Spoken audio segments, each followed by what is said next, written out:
I'd like to welcome everyone to the webinar series of the Cybersecurity and Information Systems Information Analysis Center, CSIAC. Today's presentation is entitled The Knowledge Temple. My name is Steve Warzala. I am the CSIAC Outreach Manager. A few administrative notes before we begin. First, all phones have been muted except for the presenters.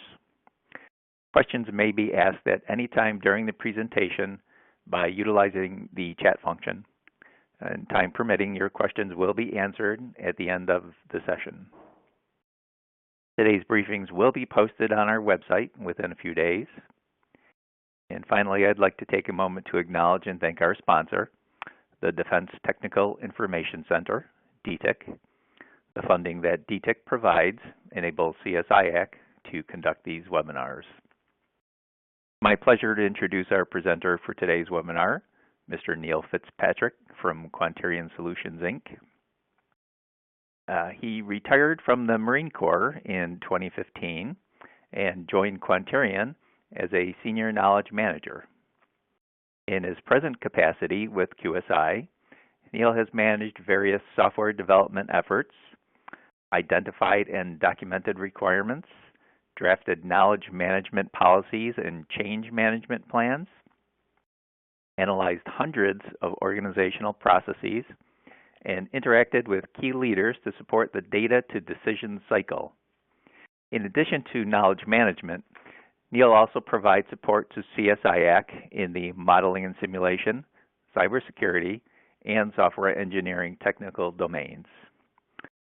Good afternoon, Neil. The floor is now yours.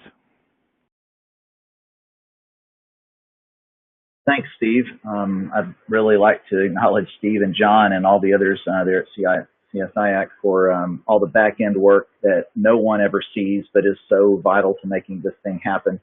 I had no idea myself until I became involved at this level.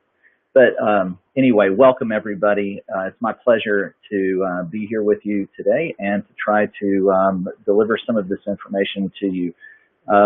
There's also an article that I've written that accompanies this presentation that will be posted on the website for this webinar. If it's not already there, it will be shortly. And I don't know if it's possible for everyone, because I know that some of you are on via just a telephone, but if you could just go to the attendee chat area and drop your name and your location, and I just sort of like to see from the different locations everybody's coming in from. Okay, just to orient you very quickly and briefly about my background, I'd like to take a few minutes to do that. I started off in my educational world at Texas A&M University in College Station, Texas.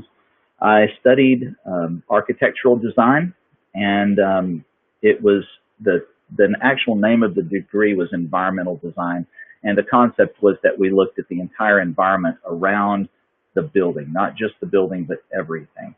Later on, I came into the Marine Corps, changed career fields. I've worked in intelligence. I worked in communications, which had to do with specifics of network communications via computer networks and telephones, radios, all of those different aspects.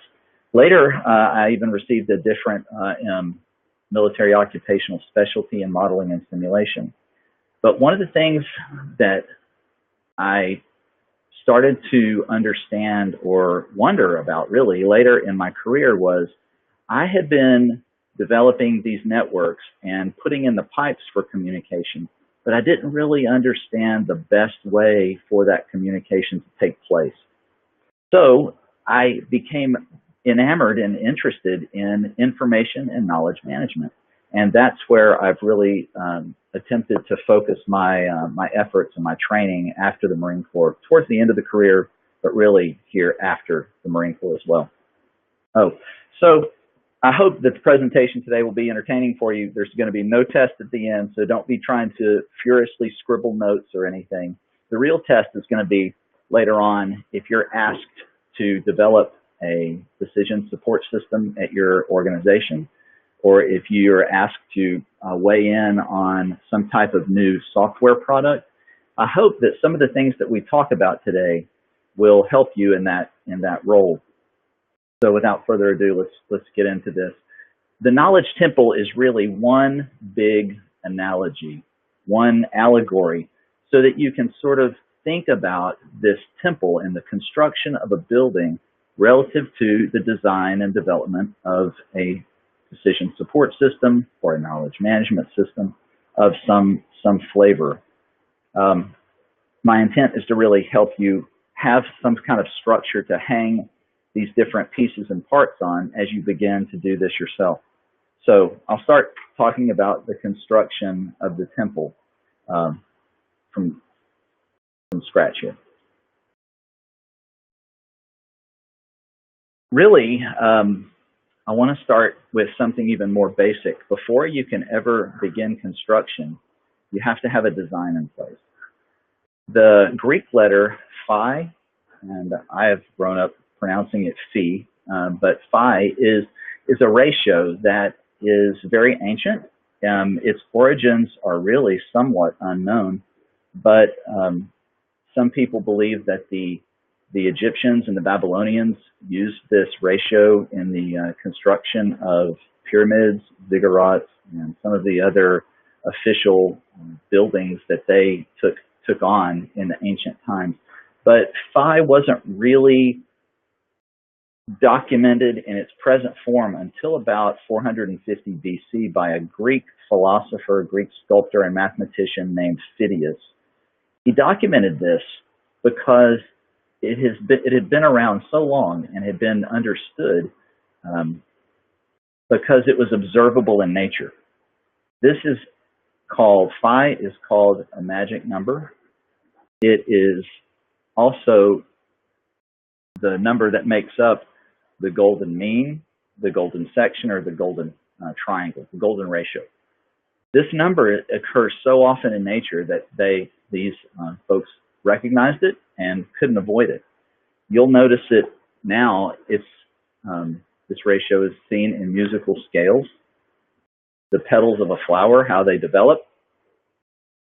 If you examine the spiral of a hurricane or the spiral of a galaxy, when you're looking out into space, you see this number.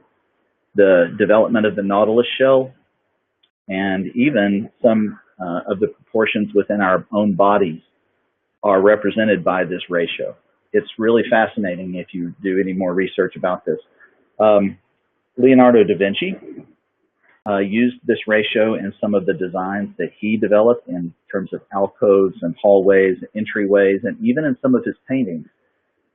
There was another architect in the early modern period in the early 1900s named Le Corbusier, famous modernist, French.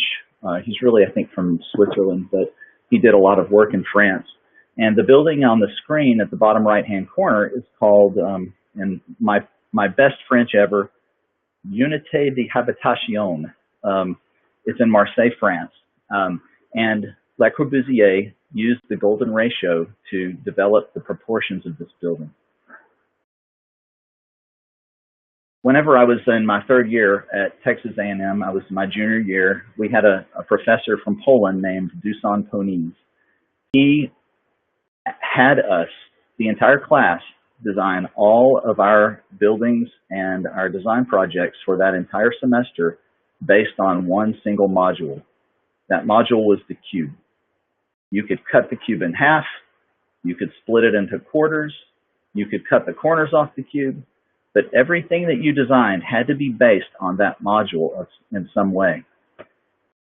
Now, if you build in have a group of people all designing based on the same module, you would think that all of their buildings would end up looking very similar. You would be shocked at how different all of the different projects that we developed that year were. And the reason I'm telling you that is because just because you settle on some kind of a module or a framework doesn't mean that you're going to end up developing a cookie cutter solution like all the other people out there doing the same thing. So why am I telling you about phi and the cube and all of these modules? Because the goal of today's presentation is to offer you that a module or a framework like Phi or like this cube I was talking about can be used in the development of an information management, knowledge management, and a decision-making support platform for your organization. Another famous American architect, probably one of the most famous architects in the world, his name was Lloyd Wright. He said, "Form follows function. That has been misunderstood. Form and function should be one, joined in a spiritual union." Now, I'll give you a perfect example of this that I bet every single person on this webinar can identify with. You're walking up to a building that you've never been in before. You grab the handle to open the door, and then you push, and as you're walking, you about break your nose on the glass because it's not a push handle, it's a pull handle. That's not your fault. The fault is of the designer. The form and the function did not follow one another, so you intuitively misunderstood what was needed to open the door. It happens all the time. And what we want to avoid is when we're developing systems and we're developing policies and procedures that govern information and knowledge management, we want to avoid those kinds of mismatches where people see something, they think they need to do one thing, but in reality, they need to do something else to make it function properly. So some of the concepts in the framework that we're talking about are that we need to identify when we start this. What is the vision of your organization? That's one of the things you really need to look at before you ever start. Is it explicit? Has it been written down and documented? If it has, use that to start to develop your thought processes. What about organizational policies?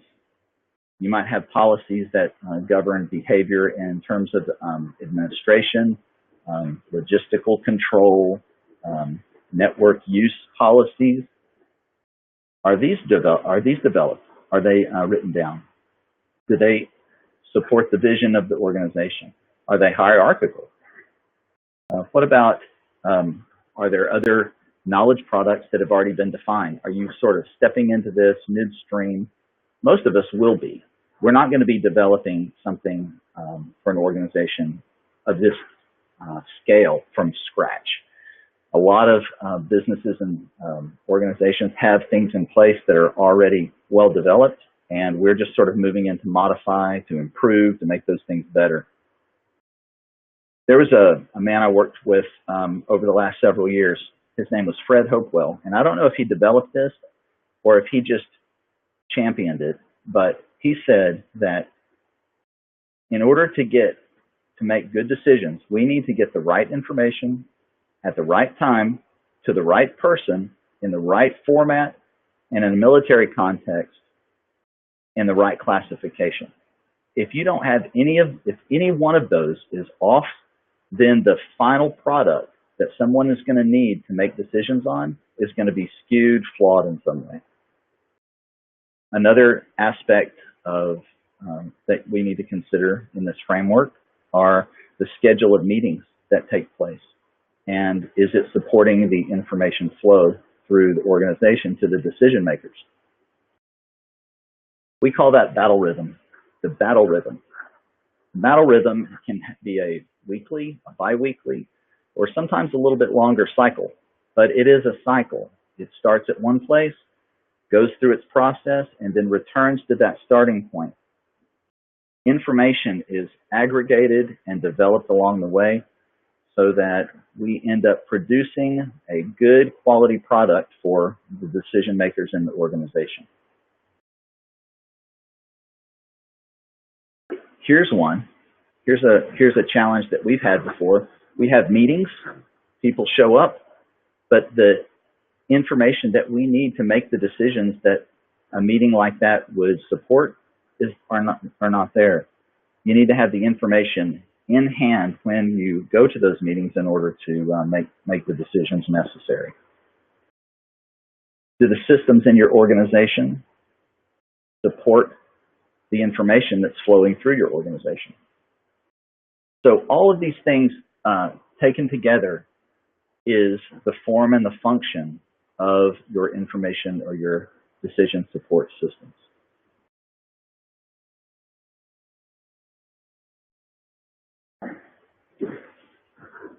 Your goal in developing such a system is to have no waste, no spare parts. Now, this is the ultimate goal that will probably never be achieved, but there are times when there are parts that are missing. You might have an organization that needs a subset, a section within your organization that needs a particular flavor of information that they can't get. Well, that's because the data in the world is not being aggregated and tightened up so that they can get what they need. So there's a missing piece. If you look at this mousetrap on your screen, it is irreducibly complex. In other words, every single physical part of that mousetrap must be there for it to function. You take any one part away, and the mousetrap cannot perform its intended use. Now, these mousetraps are important where I live, especially when it starts getting cold and rainy, because we have quite a flow of those little rodents through our areas. We want these things to work properly.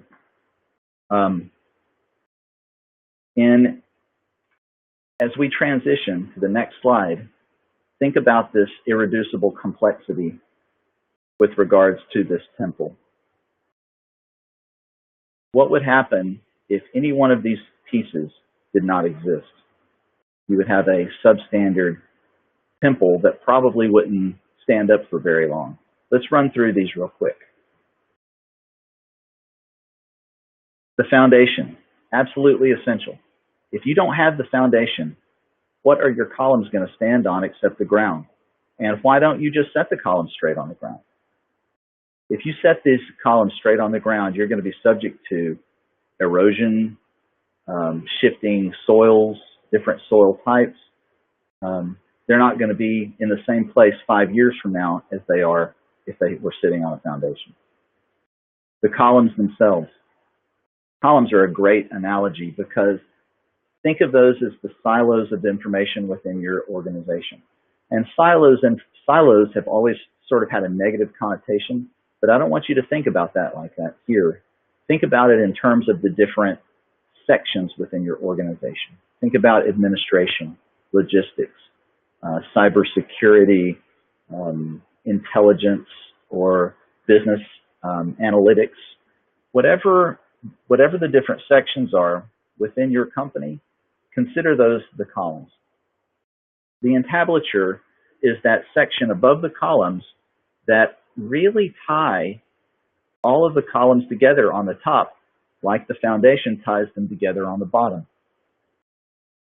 The pediment is above that, and that's really what gives your roof its support structure.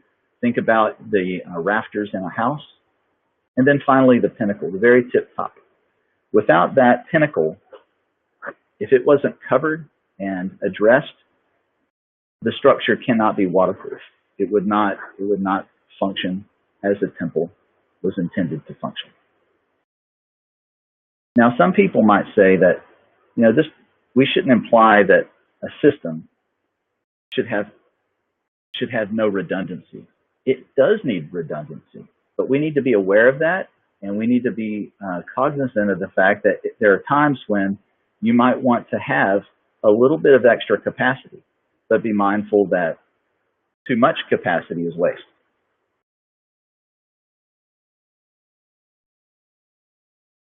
Now let's think about that temple if we skewed its proportions.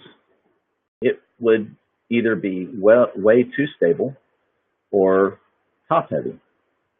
Now, knowledge that is not fused together for decision making, or if information that is essential for the decision making process that is not there, or perhaps the information is there, but it's sequenced to a point where it's not usable.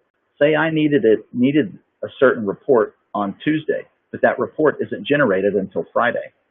Then there's days that go by prior to me getting that report that things could have changed. So that's something to be thinking about as well. And incorporating data that's captured by sensors. We're going to talk about that very shortly in the next slide.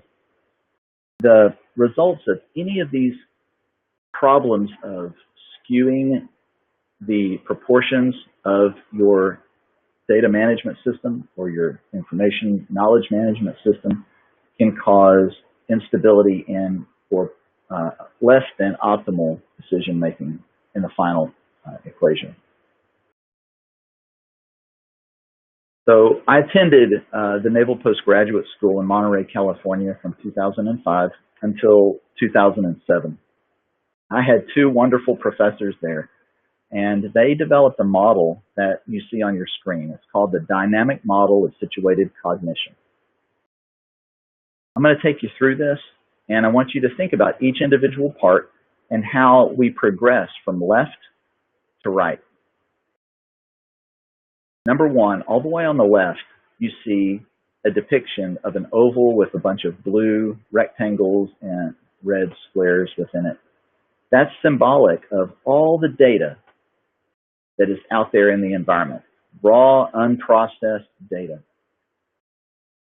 Now, the sensors that you have to collect that data don't capture every single data point in the world. It's impossible. So what they do is they capture a subset. So right away, we need to think about, are those sensors capturing the data points that we need? If they're not, already you have missing information that is going to be ultimately necessary for your senior people in your organization to make decisions based on. So the next oval to the right are the data that's detected by sensors. And then further to the right, the third oval is even a smaller subset, which is the data that the sensors have collected that can be displayed. Now, have you ever tried to look at a spreadsheet that had thousands of rows and hundreds of columns? You can't make sense of all that. There's got to be something that brings that and culls and curates all of those data points, those samples, those entries, into a format that a human can understand. And so more data is lost at that point. Now, as long as you're losing those data points that are unnecessary or not needed, that's okay. But as soon as you miss something that is essential, it's never going to come back into the system. According to this model, Professor Miller and Shattuck said this is when the people really began to be involved. Every person on this webinar, every person that sits beside you in your office, we all were raised in different environments. We have different biases. We have different experiences. And all that comes to play whenever someone is taking data and turning that into information. We see it, and there's a lot of complaining that goes on in the news media today about skew and bias. As long as that's not intentional, it's not something that's necessarily bad. It's just impossible to avoid. Those lenses that are present within each one of us allow us to see things in different ways. And that can be used in a positive way. We might need to have different views on things. But when we're taking information and developing it, we can try to standardize this within our organizations by the use of policies, or in the military, there are TTPs, tactics, techniques, and procedures that are documented, that people study so that they can do things in similar ways. There's so much turnover in the military. Every maximum of 3 years, you're moving around. So you get a whole new organization every 3 years for the most part. You lose a third of your organization every year. So without those tactics, techniques, and procedures that govern how we process information and data, you're going to end up having a totally different way of processing that stuff every few years, which we're really trying to avoid for consistency's sake. So continue to move right. The data perceived by the decision maker. Now, once that lens is focused and the decision maker is making decisions, He's hoping at that first line that he has what he needs to make a good, clear decision. Furthermore, he passes it through his lens on up to someone who is above him making even more decisions. And finally, that most senior person is drawing not just on the information, but they're drawing on all of their experiences that they have. And usually people at this level have a substantial amount of experience in the domain and in the area that you're operating in. They're going to use that to make projections about future action.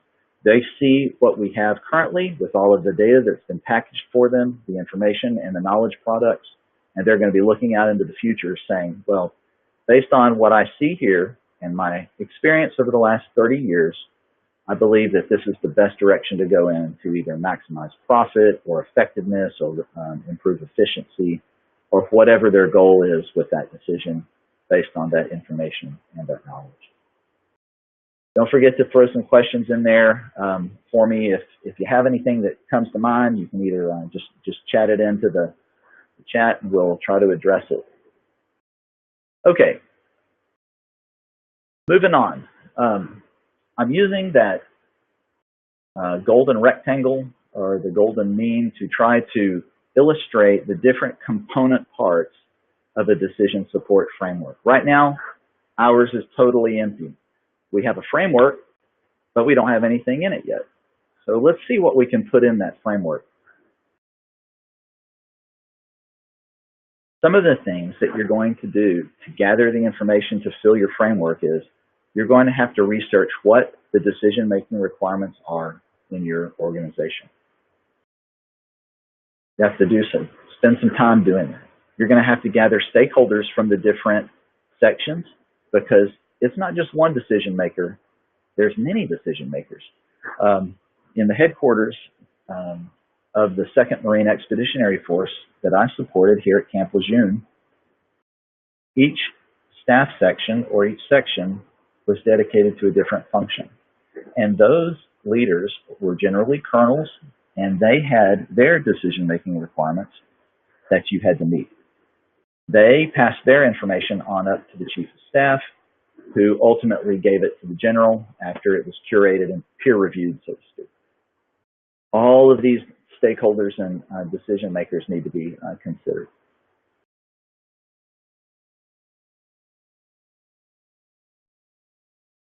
The first line or first box that we're going to fill once we have our framework in place is the data management system. The data management system consists of your data's starting point. If you remember back a few slides where we were pulling information out of the world, those sensors were accepting and producing data, that's where we are here. So do you have the structures in place to capture the data? Is there a mechanism in place to store the data? Is it enforced with policy, or is it just subjective and we have we have a hope that everybody will pull the right thing?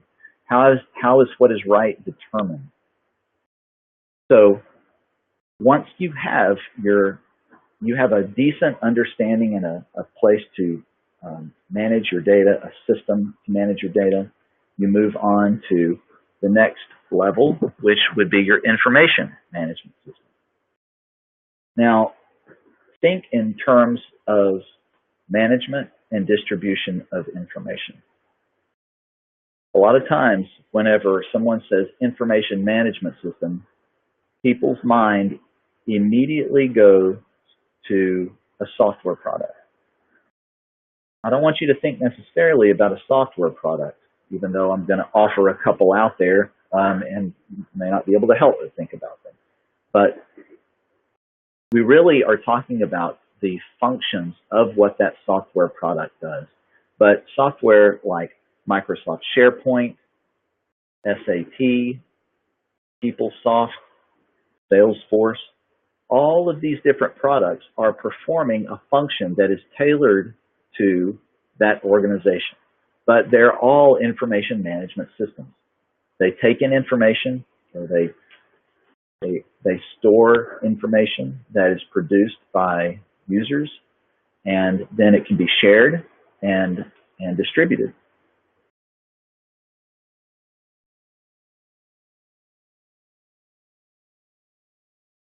Your knowledge management system is not necessarily another software product. Really, what this has to do with is company policy, how information is processed, the battle rhythm that I spoke about earlier, or your decision-making cycle. Is it time sequenced? Is the information that you're developing into knowledge, it may not be able to become knowledge if it's not sequenced properly. And finally, templates and formats.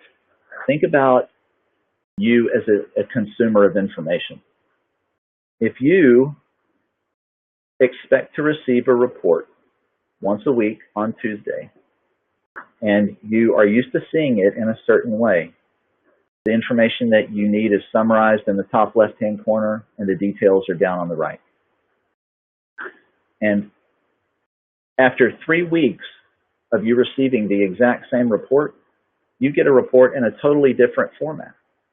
It's not even set up like you're used to seeing. What does that do to you?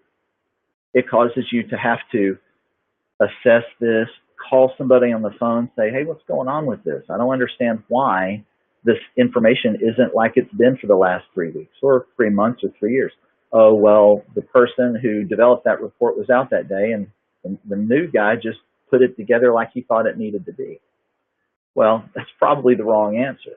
What we need to is on those critical information pathways and knowledge products that are being developed, there needs to be a specific template and a format that goes to the structuring of that information and structuring it into knowledge. Without that, you generate delays, you cause confusion, and it just becomes more and more difficult to communicate the information, the knowledge that you need to those decision makers. You may be one of them. The last thing is really your decision support system. This I think about as instilling confidence in the information and knowledge that is almost in its final form. At this point, it is in its final form. Think about peer review. That's the academic term for this, but I think about it also in terms of a military context, which is called staffing. So once a product is developed by one of those columns, those functional areas within your organization, it's not immediately just delivered to the decision maker. It's cross levels. It's staffed across all the different other columns, unless they may have a piece of information that changes or influences what you've produced, and they need to get a look at it prior to it going on up the chain of command. So similar to peer review or staffing, this is the place within the system where your information is instilled with confidence. So that decision maker, whoever it may be, a general officer, a chief executive officer, when they get that report, they can have the confidence that they need to read it and make decisions based on it. Okay, this next slide is just a quick little review of what we've been talking about. Data collection at the very basic level is acquiring the right data that will ultimately feed up through the columns to the decision maker. The columns are functional areas, and within each column, there may be many systems. And when I say systems, I mean IT systems, systems that are gathering data and information. All of those need to be synchronized. We'll talk about that a little bit more in the next couple of slides as I relay a little project that we've been working on or have worked on over the last several years at the Marine Expeditionary Force headquarters. But all of the systems are contained within the column. And then, finally, that information from those systems is fused together at the top and ultimately delivered to the decision maker as part of the decision support system or decision support cycle.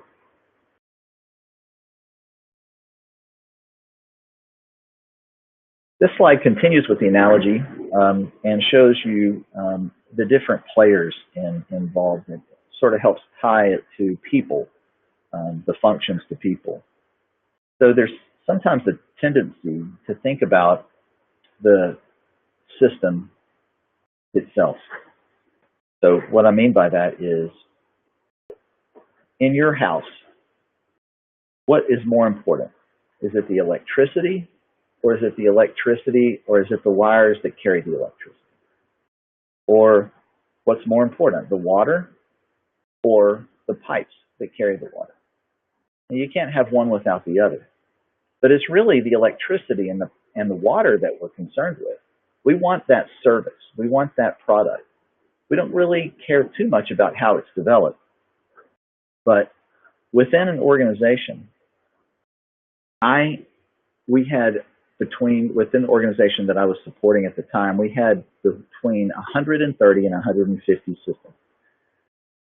And there's a range there because in some cases we were double counting systems, because one organization thought that they owned the system and reported it to us under one name, and when we got to another part of the organization, they thought they owned that same system and reported it to us with another name.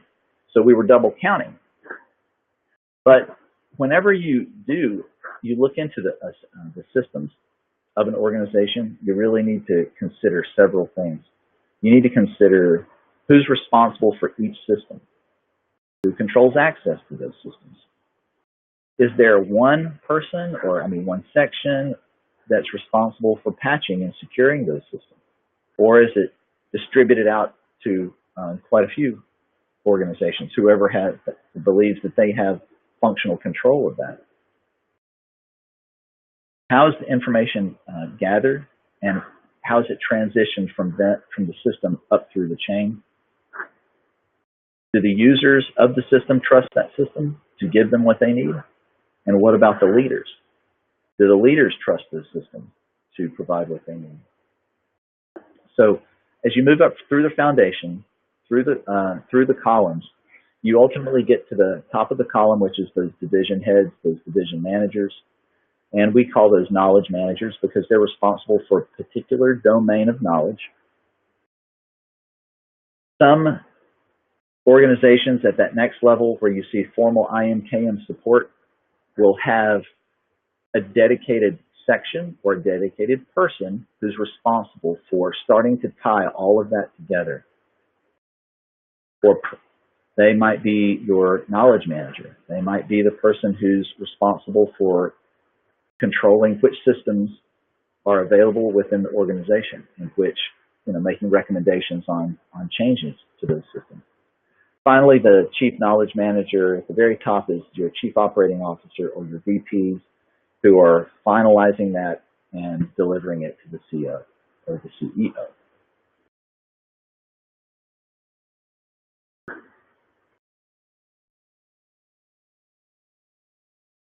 Now, I'm not going to talk about this one in too much detail because we're starting to get a little short on time, and I want to leave some time for questions. But we're at the next to the last slide here. The IT systems are all in support of decision making on the right, but you can't have just a bunch of systems that are out there doing their thing without them being controlled by organizational policies and processes. Those organizational policies and processes are what tie the systems and their ability to feed information or data into information, ultimately into knowledge for those decision makers. A quick story here to close things down is the information systems analysis.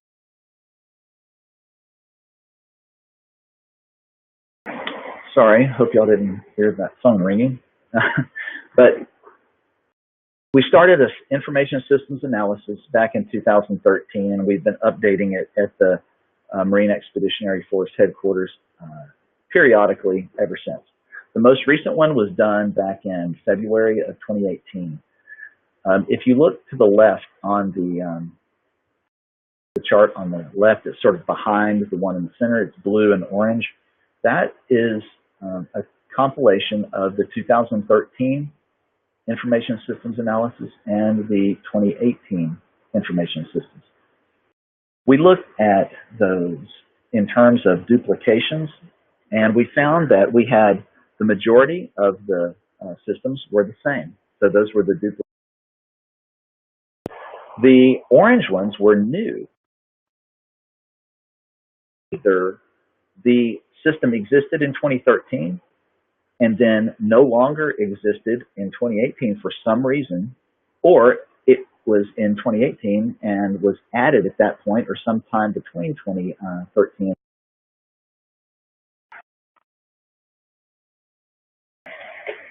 We looked in the, if you notice in the center of the slide, there's the chart that has all the different colored blocks or columns, the green, the blue, the tan, the blue.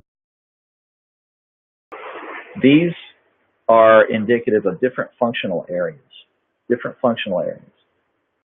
They are the logistics. They correspond to military personnel or civilian personnel, intelligence, medical, and each column is a series of systems. On the left-hand side, those green systems, there's 23 or 24 systems there. Those are all IT systems within a section that have to be used, maintained, trained to, and have their information organized before it can leave the section to go up for decision making. That's a lot of systems. Some of the things that we looked at were, how many total systems do we have? Is there the possibility of reducing those systems? Sometimes there's not. Sometimes you have what you have and you can't control it. In some of these large organizations, like the one that I was supporting, you just can't say, we don't like that system, we're not going to use it anymore, we're going to get a new one. Systems are fed to you by the program office, so you basically use what you have. But there may be, and this is not unusual, for them to be several systems that do the exact same thing, or something so similar that you don't really need 4 systems that do that. You only need 1. And so generally what happens, people start migrating and just using 1. The right-hand spreadsheet was the long, skinny one on the right-hand side of the screen was a training analysis for each of the systems. We looked at the systems in terms of complexity and to determine if the systems had training that was already available and free within the military system. We might just have to travel to Norfolk, Virginia, or some other location on the East Coast to receive that training. And it was free because it was already being provided. Or if it was a system that was civilian, it was a civilian purchase, and they offered training, and it ran into the thousands or tens of thousands of dollars to receive training on these things. So as you start to look at the number of systems and the potential for expense, that has major budgetary impacts. So that was another factor that we examined and provided leadership, because they were very concerned about their budget. Could they afford to train to all the systems that they had? Or was training being provided from another level at a different organization for free? Okay, quickly wrap up. I hope that y'all enjoyed this and it was informative. And really, I hope that you're able to see the relationship between this temple and developing a decision support framework or system for your own organization. If you want to contact me, my email is right there on the screen, and I'm more than happy to have discussions with you and communicate with you if you want to get into this any deeper than what we were able to today. So with that, I'll turn it back over to Steve and answer any questions that you might have. Thank you, Neil. I appreciate that. That was a interesting presentation. I'd like to. I'm going to jump back to this previous slide you were just talking about. Now, is this related to some of the work you've been doing down for the Marines down at Camp Lejeune? Is this tied into that activity down there? Yeah, Steve, it sure was. Before I went off active duty, I actually originated this study, and with some contractor support, we developed the first one back in 2013. And then last year, or earlier this year, we updated it, and it had been updated a couple of times in between as well. But yes, at the Marine Expeditionary Force headquarters at Camp Lejeune. Okay, so now have you actually developed a decision support system for that organization? And can you give us an idea, like the size of that organization? Oh, sure. So just the headquarters itself is about 350 personnel, and they're a mix of Marines,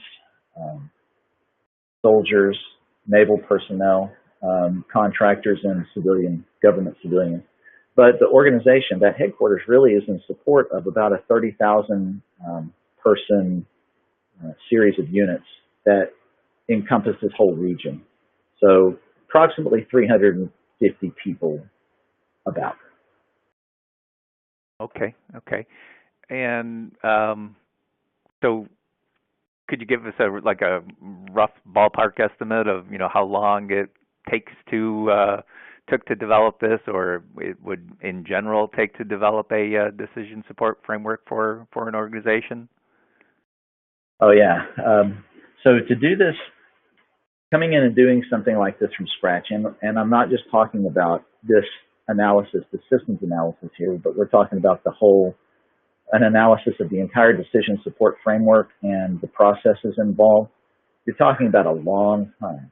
There's probably many months, if not multiple years, to get something like this developed.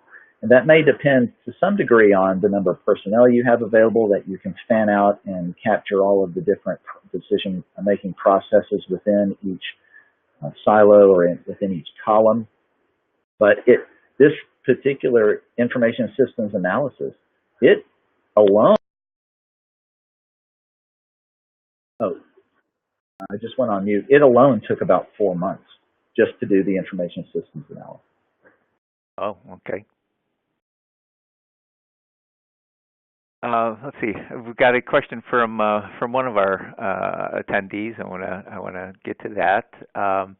So they're interested if you're wondering if you have some ideas, suggestions, what would be the best way to try to map, if you have a complex organizational knowledge management system, trying to map that with an existing legacy, your information technology system? What's the best way to try to bridge those systems?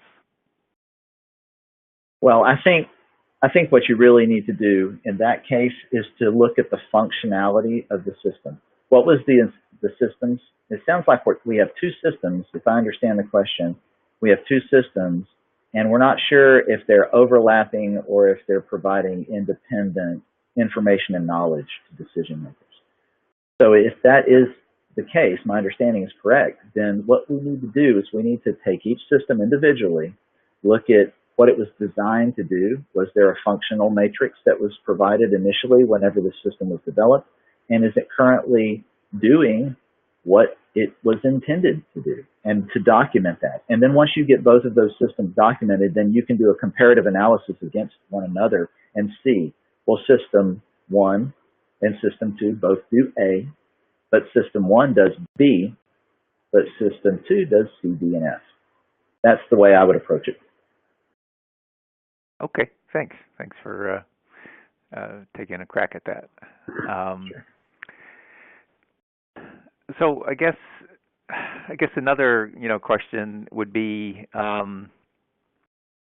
if you're going to develop a knowledge framework, the process of trying to get that initiated, is that like a project that you try to sell to your leadership, and would it have a kind of a specific beginning and a target end date, or are you looking more at a kind of an evolutionary activity that's going to grow but kind of goes on in almost indefinitely? What are your thoughts on that? Yeah, Steve, that's interesting, and that's good to try to talk about that for a second, because unless you have really a designated authority figure in your organization that's championing this effort, you're not going to get very far, or at least my experience is you won't, because you're walking into an environment where you're basically trying to tell the domain expert a better way. So you're already sort of a little bit of a disadvantage. But if you can convince the leadership of the organization to bring you in and to provide you with the authority that you need to get this done, then I think you're going to have a little bit better time of it. Almost no one does this unless you're in a startup company from hard scratch. You're almost always going to be showing up midstream and trying to analyze what's going on, the systems that are available, the function of the systems, the decision-making processes that are involved. Should not be, you have to document those, and I mean flowchart them out so that you know exactly how and who are the decision makers in the organization, what information they need to make the calls that they make. Sometimes that's not apparent, and you have to do some real digging to get to that level. There's no quick fixes involved. Okay. Yeah.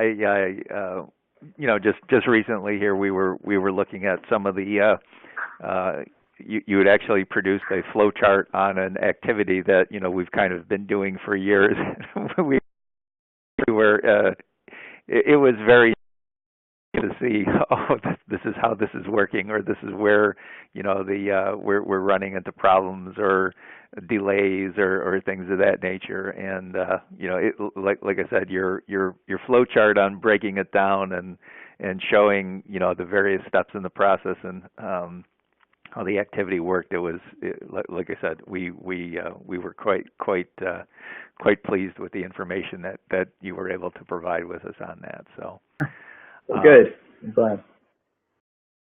I guess the other, just as I was going through your talk, listening to your talk, and there were a number of items, that kind of, were jumping out at me, that I could relate to other activities. You were talking about, you had the picture of the dynamic, the model, I forget what the cognitive. Yes. Perception, or so. So you were talking about the various different perspectives. How we all bring different perspectives to the table, and so one of the things I kind of was relating that to is we're actually in the process of right now of putting together a workshop for the Joint Federated Assurance Center, and they've created a couple of software assurance guidebooks to help program managers and developers and the process of creating, assured software. And so we're going to do a workshop where we're going to try to, test that process and, just test the information in those guidebooks. And one of the things we're trying to do is we've been putting this, pulling the workshop together, is trying to get different functional people into the room, because, they, kind of like on your information systems analysis there, you have the different roles, the different responsibilities. And I think, when you're doing a particular function, you bring a particular perspective to the table, and it may be different, from the individual that you're working with. So like I said, we're trying to get that cross-functional perspective, different folks into the room together, and get them talking amongst themselves. And like I said, somebody may have a viewpoint that the other person doesn't have, and it will, kind of highlight maybe a gap or something. So like I said, I think your presentation, I think has relevance in other areas. It can expand out into other arenas too. So like I said, I found that interesting, is that I could map it into other activities as well. So yeah, I appreciate that. It's sort of like human nature. A lot of things change in terms of technology, but people don't so much. You still have to end up addressing some of the same issues year after year, because people are people. Right. Okay. Well, we're right about the end of the time. I think we've answered. You've answered a number of questions, and if folks have questions after the fact, you can send them here to info@csiac.org, and we can always get in touch with Neil and have him answer the questions, and we can get them posted up on our knowledge management technology forum. And so I'd just like to thank Neil. Thank you for giving the presentation. We appreciate your time and sharing your expertise with us. And I'd just like to also thank the attendees for joining with us today and participating in the webinar. And just like to wish everybody a good day, and hopefully we'll see you at the webinar next month. Thanks, Steve. Okay, thanks. Bye-bye.